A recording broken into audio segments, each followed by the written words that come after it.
Fun fact for you, Thomas Jefferson, the third president of the United States, was a huge fan of mac and cheese. In fact, he introduced it to America after a trip to Europe. Join me today as we make a presidential-worthy mac and cheese.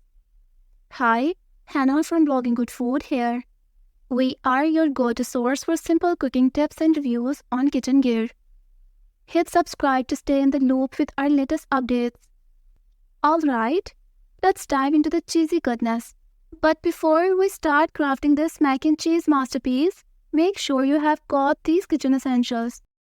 8 ounces or about 2 cups of elbow macaroni, 1/2 cup or 1 stick of unsalted butter, 1/2 cup of all-purpose flour, 4 cups of milk or whole milk works best, 4 cups of shredded sharp cheddar cheese, 1/2 teaspoon of salt or to taste, 1/4 teaspoon of black pepper freshly ground, a pinch of nutmeg for that extra flavor kick. Alright, let the cheesy adventure begin. First thing first, let's cook our macaroni. Grab 8 ounces or about 2 cups. Follow the package instructions for that perfect al dente texture. While that's bubbling away, let's move on to our next step. Now, the heart of any great mac and cheese, the cheese sauce. Measure out 1/2 cup of butter, 1/2 cup of all-purpose flour and 4 cups of milk.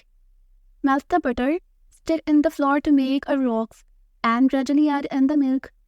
Whisk it until it's smooth, then toss in that glorious 4 cups of shredded cheddar cheese. This is where the magic happens. Oh, and don't forget a pinch of nutmeg. It takes the flavor to a whole new level. Once your macaroni is perfectly cooked, strain it and combine it with the luscious cheese sauce. Stir it all together until each macaroni piece is generously coated.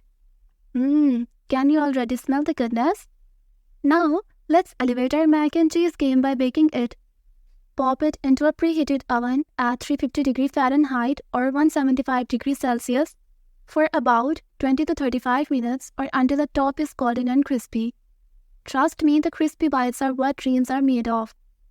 And there you have it, folks, the ultimate mac and cheese. Just look at the golden perfection. But before we dig in, let it cool for a bit. Patience is a virtue in the kitchen, my friends. Thanks for joining me on this cheesy adventure today.